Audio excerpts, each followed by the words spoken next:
तसेच प्रसंगी बळी घेणाऱ्या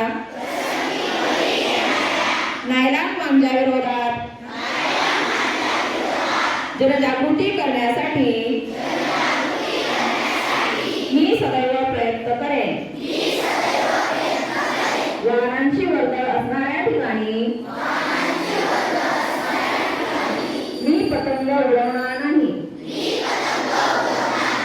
मोकळे मैदान व मोकळा परिसर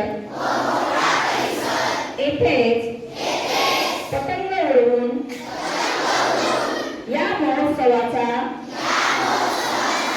आनंद घेऊ. पतंग उडवण्यासाठी साध्या दोऱ्याचाच वापर करू. पक्षी प्राणी व माणसे यांना कोणत्याही प्रकारची इजा होणार नाही यासाठी कर्तव्य दक्ष राहील.